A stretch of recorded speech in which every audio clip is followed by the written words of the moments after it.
What is up, you guys? It is your boy Phoenix Brenton here, and today we are going to be talking about the Indianapolis Colts. And before we get today's video, like and subscribe. We are on the road to getting to 700 subscribers. And also, I have a playlist on my channel that specifically has all of the videos about this specific playlist, not talking about every single team. Now, not every single team because I haven't uploaded all of them yet. So if you go there and you don't see your favorite team, that's okay because I just probably haven't uploaded yet. Anyway, enough said. Let's get into the video. And starting off, we have this. This is probably the most disgusting quarterback room I have ever seen in my life. Anthony Richardson versus Daniel Jones. Why is this even a QB battle? I remember talking about this back in what was it, 2023, right? With Anthony Richardson. I'm like, dude, Anthony Richardson, he's going to be a beast. He was going to be one of the best quarterbacks out of that draft class. And without a doubt, he was definitely going to be a good player, and he's going to fix this franchise around. And look how it's turned out. Now, obviously, I didn't expect him to be better than C.J. Stroud. I knew C.J. Stroud was going to be the best quarterback out of this draft, and so far, he's proved that correctly. And I'm like, Anthony Richardson, he could potentially be better than Bryce Young. And to some extent, that kind of can't be the case, but to some extent, no, at the same time.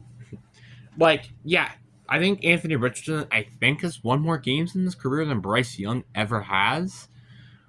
But that's still not a good thing because Bryce Young has probably won like 4 or 5 games in his career. But yeah, you can also blame the injuries and stuff. That's probably the reason why he's been held back for so long. But also, when he plays, he doesn't play that particularly well. And Daniel Jones, oh dear God, do we have to talk about him? He's arguably one of the worst quarterbacks that he was even starting right now. Like, I literally said this last year. He was the second worst starting quarterback in front of Deshaun Watson. And, I mean, is that anything else I have to say? Yes, I understand there's that one decent season he's had. But outside of that, he has not done anything special in his entire career. Literally, he's not done anything special outside of that in his NFL career. And if I want to hear, oh, Daniel Jones, he could be good because of the Giants organization. Is it or is it not? Because you have drafted so much talent on that team, and they just haven't really panned out. And Evan Ingram, I think, is the best example. Like, Evan Ingram, literally, is one of the best tight ends when he went out of New York. If that tells me something, that organization or the quarterback is garbage, which honestly it probably could be both. I just cannot stand this guy. This guy just isn't that good. And honestly, if we're not even clear a quarterback room, their team is actually not that bad. Like, you have Jonathan Taylor and Khalil Herbert as your running backs, which are very solid. You have 4 decent receivers in Michael Pittman, Alan Pierce, Josh Downs, and Alvin Mitchell, and Tyler Warden, who's a great tight end, who I think will break out to be one of the best tight ends in the league. Your offensive line is pretty good. Maybe my only complaint is your interior offensive line at center and right guard, but that's probably about it. Your defense, I mean, my edge rushers, it's not terrible, but I do hope to see some improvement with Laddy Latu, Kwity Paye, or to see a great season out of JT out of Ohio State, who they drafted. Their linebackers, outside of Zer Franklin, I'm very concerned. And your secondary is questionable outside of Tre'Davious Ward and Kelly Moore the second. So that is what it's looking like. Obviously, they did lose Will Friars and Ryan Callie during the offseason, which I think are pretty decent additions lost, and also Joe Flacco. And the only thing you have the right back about it is Tre'Davious Ward and Daniel Jones, which I don't know if Daniel Jones is better, but Tre'Davious Ward is better than, well, probably every corner in your secondaries. That's something. I do think Tre'Davious Ward is a good addition, but I just don't know if Daniel Jones is a decent addition. That's the problem. Like, yeah, I think he's a good backup option. I'm definitely not going to deny that, but him as a starter, I just can't see that realistically. I just straight up can't. So if Anthony Richardson wins the starting job, he needs to prove why he was the 4th overall pick heading into this season. Otherwise, it's not going to go well. And potentially Daniel Jones might get the starting job, which I don't imagine him doing well, which that means they're going to draft a quarterback heading into the 2026 draft. So this is kind of a make or break year for Anthony Richardson if I'm the Colts. And I would be very concerned with that quarterback situation. And also, not going to lie, the head coach, Shane Steichen, and their GM as well, they're both pretty much gonna be, their jobs are on the line here. So they kind of have to do really good this year. And that's kind of all I have to say. This team is a mess. This team just needs to have something to work this year in terms of their quarterback room. But now we're done with that. Let's talk about worst case scenario. And honestly, the worst case scenario is probably not even that bad for the Colts, because that means probably their GM and their head coach will be fired, which is sad because I really do like Shane Steichen. I think he's a solid head coach. I just think he's not really been in a proper situation. So they lose their first 2 games, which are both at home, which is the Dolphins and the Broncos. Then you lose on the road against the Titans.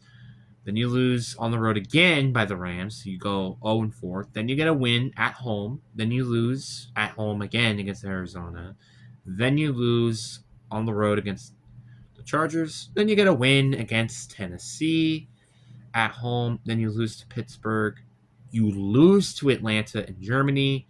You have a bye week. You lose to the Chiefs. You get swept by the Texans. You split the series with the Jacksonville Jaguars. The Seahawks will beat you at home. The Niners will beat you on the road. And that is it. Your record, after all of that, is a 3-14 season. That is your worst case scenario. That is not the worst case scenario, not the worst case scenario I've ever given a team so far.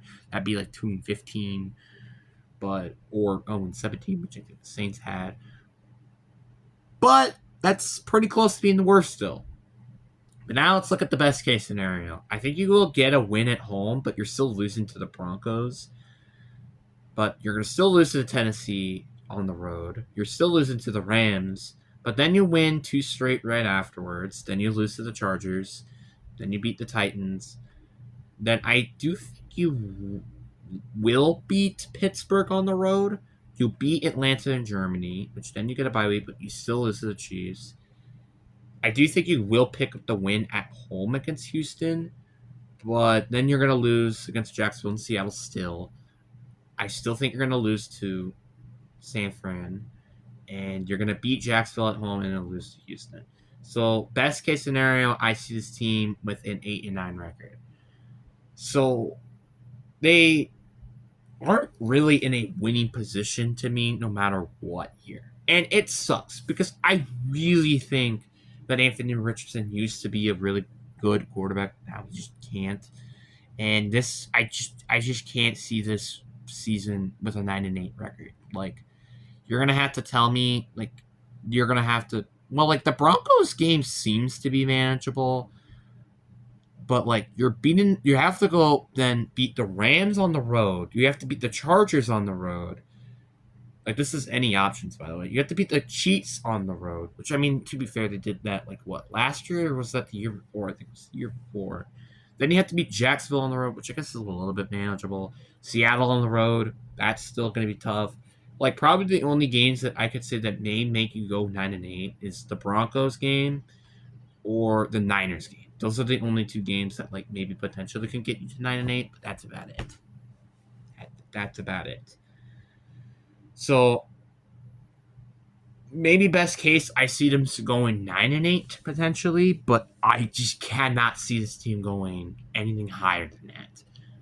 And lower, I only see them going 3-14, which isn't the worst, but it's probably honestly one of the best case scenarios for this team. Maybe because again, you're probably going to get a top 5 draft pick, guaranteed with that record, and your GM's going to get fired. Your coach will probably get fired.